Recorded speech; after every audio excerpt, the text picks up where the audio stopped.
It's always been a dream for Mount Mercy freshman Jordan Pillay to play golf in the United States. She arrived in August from Cape Town, South Africa. And after just 3 months, she's already etched her name into the school record books. I think I was very surprised with my performance. I wasn't having the best of rounds coming into college. So I think just believing in myself and actually putting myself out there and just staying in the game helped me a lot. But yeah, as I said, I wasn't having the best of games coming into college, so it was a really surprising experience when I was shooting under par. Pillay, in her very first tournament in a Mustang uniform, broke a program record for lowest 18-hole score. But she didn't stop there. She also set new records for lowest 36-hole and 54-hole scores.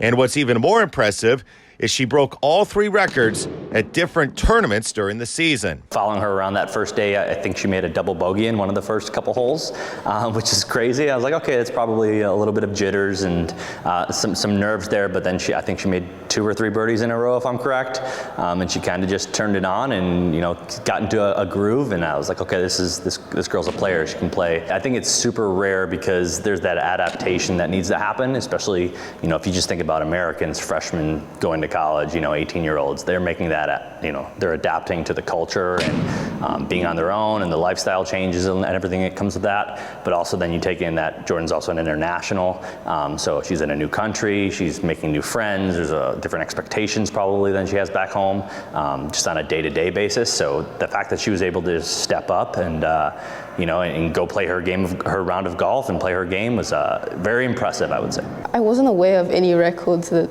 I set only after the fact that they posted it on social media.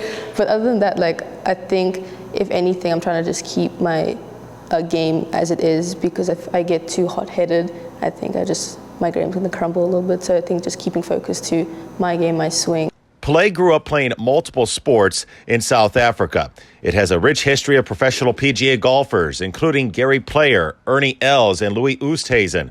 While she loved being a multi-sport athlete, she knew golf was the right choice. So around COVID time, the only sport we could play was golf, because it was an individual sport, you're in open air and you're away from everybody. And I was a full-time athlete, so I did hockey, I did rugby, I did cricket, so I had to choose within all those sports, and the only one I could choose was golf because of the distance. So I decided around 2020 to drop all my sports and take golf up seriously. I'm curious, if you weren't doing golf, what was maybe your favorite sport to probably play? Hockey, field hockey. Yes, yeah. Really? For sure. Mm-hmm. Why field hockey? I think it's very similar to golf, the whole swinging aspect, but also the team environment with the girls, and also, yeah, it was my favorite out of all of them. After a successful fall season, Pillay now turns her attention to the spring season, and she's already set a high bar, but she's already looking for ways to continue to get better. You guys have different grasses over here compared to back home, so I just need to adapt to that. Other than that, I think it's pretty much the same. It's windy back home as it is here. And then also the fact that everything's in yards. I just need to do calculations every time I hit a shot, but everything's pretty much the same as home. I think the most exciting part is we haven't really had time to work. As soon as she got here, we had 4 or 5 days of qualifying, and then all of a sudden we went off to our first tournament. So we haven't had that off season, that time to really put in work and to learn new things and to grow. So the ceiling is kind of endless, for Jordan. So seeing her being able to put in work, she's already in here, hitting balls and asking questions and doing great. So I don't know where it's going to lead. It's going to lead to good things, though.